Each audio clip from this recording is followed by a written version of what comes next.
అందరికీ నమస్కారం. ముఖ్యంగా నా ముందున్న మా చిన్నారులందరికీ కూడా నా అభినందనాలు. అదేవిధంగా కుటుంబ ప్రభుత్వం ఉన్నటువంటి తెలుగుదేశం కుటుంబం సభ్యులకు, అన్న తమ్ముళ్ళ అందరికీ కూడా నా హృదయపూర్వక ధన్యవాదాలు. ఈరోజు చాలా సంతోషంగా ఉంది. ఒక సంవత్సరం క్రితం భూమి పూజ చేయడం, ఒక సంవత్సరం ముందునే ఇది ప్రారంభించడం అంటే అది చాలా అదృష్టంగా భావిస్తున్నాం. ఈ స్పీడు మన ముఖ్యమంత్రి పెద్ద అయిన నారా చంద్రబాబు నాయుడు గారి ఆశీర్వాదం, విద్యకి ప్రాధాన్యత ఇచ్చి విద్య బాగుంటేనే నియోజకవర్గాలు కావచ్చు, జిల్లా కావచ్చు, రాష్ట్రం కావచ్చు, అన్ని విధాలుగా బాగుంటుంది అనే విధంగా మన విద్యాశాఖ మంత్రి లోకేష్ బాబు గారు, పెద్ద అయిన లోకేష్ అన్న గారు కూడా విద్యకి ప్రాధాన్యత ఇచ్చి, ఏదైనా ఆస్తి అంటే విద్యనే. తల్లిదండ్రులు ఆస్తి సంపాదిస్తారో లేదో కానీ విద్య నేర్చుకుంటే ఆస్తి సంపాదించన్న విధంగా ఈరోజు మన ప్రభుత్వం, మన ముఖ్యమంత్రి వర్లు, విద్యాశాఖ మంత్రి గారు విద్యకి ప్రాధాన్యం ఇచ్చి మంచి నాణ్యమైన విద్య చదివిస్తేనే పిల్లలు బాగుంటుందని ఒక మంచి ఉద్దేశంతో ఆంధ్ర రాష్ట్రం ముందుకు తీసుకుపోతున్నారనేది ఇదొక నిదర్శనం అని చెప్పచ్చు. ఎంతో మంది పిల్లలు వారు తల్లిదండ్రులు జన్మ ఇచ్చినా కూడా డబ్బులు లేక ఆ పిల్లలు చదివించుకోలేని పరిస్థితిలో మన ప్రభుత్వం, మన ముఖ్యమంత్రి వర్లు అదేవిధంగా మీకు చెప్పిన విధంగా పిల్లలు బాగుంటేనే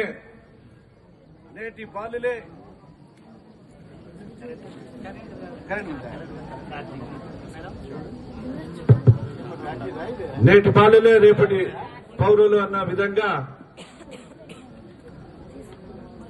ఇది మంచి ఉద్దేశంతో ఈ హాస్టల్లో పిల్లలకి నాణ్యమైన చదువుతో పాటు నాణ్యమైన ఆహారము, అన్ని విధాలుగా వాళ్ళ సౌకర్యం కల్పిస్తూ ఏర్పాటు చేయడం ఇది చాలా అద్భుతమైన చెప్పచ్చు. పిల్లల్ని చదివించుకునేదానికి ఒక అంగన్వాడీ కేంద్రం మొదలుకొని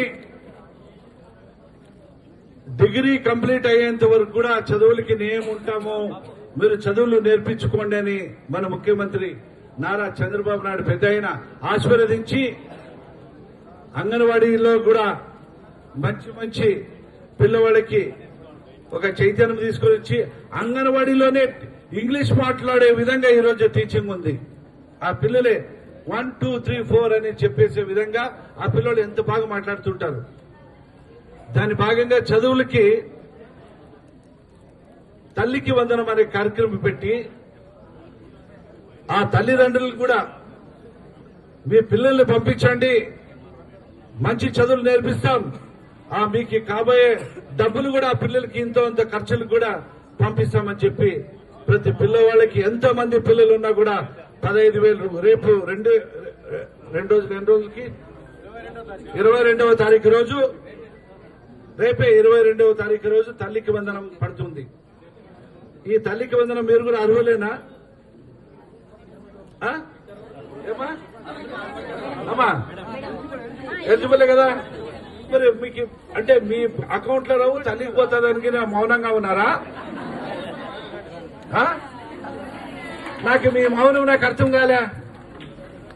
అర్హులే కదా, మీరు కూడా అర్హులే కదా. కాబట్టి రేపు అమ్మ అకౌంట్ లో 15,000 రూపాయలు మీకు వస్తుంది. మీకు ఏదైనా అవసరం అయితే అమ్మకి ఫోన్ చేసి నా డబ్బులు వచ్చినాయి, మా ముఖ్యమంత్రి మా లోకేష్ అన్న పంపించాడు, మాకు ఆ ఖర్చులకి ఏమైనా పంపించండి అని అడిగే ధైర్యం మీకు కల్పించాడు. ఎవరు కల్పించారు? లోకేష్ అన్న కల్పించాడు. కాబట్టి మీరు బాగా చదువుకోండి. ఈరోజు చూడండి ఎంత నాణ్యమైన ఫుడ్, ఆహారం. చిన్న మంచి రైసు బియ్యంతో పాటు ఆ పప్పు అద్భుతంగా, నాకు చెప్పాలంటే మన ఇంట్లో వాళ్ళు కూడా చేస్తారా లేదా నాకు తెలియదు, కానీ మొత్తానికి ఆహారం ఇప్పుడు చూసా సాంబార్ రసం కూడా బ్రహ్మాండంగా ఉంది. ఎగ్, నేను కొన్ని పల్లెల్లో నుంచి వచ్చిన వాళ్ళం కాబట్టి ఈ గుడ్డు అనేది నోచుకోలేని ఎన్నో రోజులు మేము నోచుకోలే.